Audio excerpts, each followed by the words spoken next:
언론중재법이 어제 상임위를 통과됐습니다. 이에 대해서 국회 선진화법을 위반하고 회의장 질서를 무력화시킨 야당 행위에 대해서 유감을 표하는 바입니다. 언론중재법을 국민 언론 재갈 물리기 법이다 이런 프레임을 씌우고 있는데 나는 이해를 할 수가 없습니다. 이 법은 여러 가지 문제가 조정이 돼서 소위 정치 권력에 대한 징벌적 손해배상 대상에서 정치 권력을 다 제외시켰습니다. 모든 선출직 공무원들은 징벌적 손해배상 대상이 아닙니다.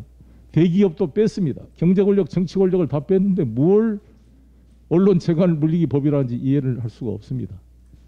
단지 이것은 언론이 가지고 있는 엄청난 사회적 영향력과 파급력에 기초했을 때 우리 국민들이 입을 피해에 대한 피해 구제법입니다. 가짜 조작 뉴스에 대한 국민 피해 구제법이 어제 통과된 것입니다. 우리나라 언론 자유는 아시아 1등입니다. 그러나 언론의 신뢰성은 최하위에 머물러 있습니다. 우리 언론의 모든 활동을 저희 민주당은 열렬히 지지하고 언론 자유를 뒷받침할 것입니다. 그러나 이 언론 자유가 가짜 조작 뉴스를 마음대로 보도해야 될 자유는 아닐 것입니다. 전화 한 통화만 해보면 알 수 있었던 것, 클릭 한 번 해서 이 기사가 허위인지 아닌지 확인할 수 있었던 사안조차도 최소한의 확인 절차를 거치지 않고 기사가 허위된 기사가 나갔을 때 그로 인해서 입을 우리 민간 국민과 일반 기업체, 일반 직장인들이 느낄 그 사회적 생명에 대한 치명적 타격은 돌이킬 수 없는 손해로 다가오게 될 것입니다. 우리 국회의원들은 선거법상 선거운동 기간에 자신이 당선된 목적으로 허위사실을 유포할 경우에 선거법 제250조 1항에 의해서 5년 이하의 징역형과 3천만 원 이하의 벌금형을 받도록 되어 있습니다. 제2항에 따르면 상대를 당선되지 못하게 할 목적으로 허위사실을 공포할 경우에는 7년 이하의 징역형과 500만 원 이상의 벌금형에 처하게 되어 있습니다.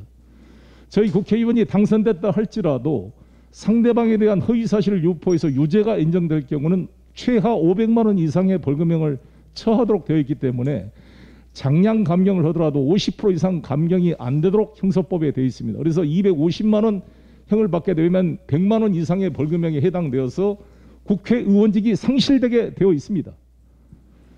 이것을 가지고 우리 국회의원 후보자들이 선거운동에 재갈을 물리는 법이라고 결코 말하지 않습니다.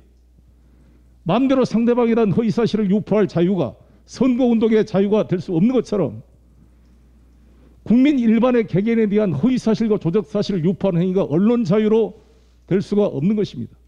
이것을 가지고 일부 야당의 후보와 언론들이 언론의 재갈 물리기 법이다 말하는 것은 전혀 견강부회다 이런 말씀을 드리겠습니다. 특히 이 법이 대선과 상관없이 내년 4월부터 시행이 될 것입니다.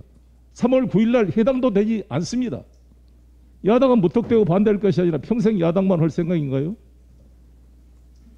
저는 이것은 철저히 우리 국민들에 대한 보호이고 건전한 언론은 당연히 보호함과 동시에 우리 언론이 언론의 사회적 기능과 영향력 파급력에 기초했을 때 좀 더 사실관계를 정확히 파악해서 공정한 언론을 촉구하는 의미가 있고 이로 인해서 피해를 받은 우리 국민들을 구제하기 위한 법이다 이런 점을 다시 한번 강조드리고 싶습니다. 이상입니다.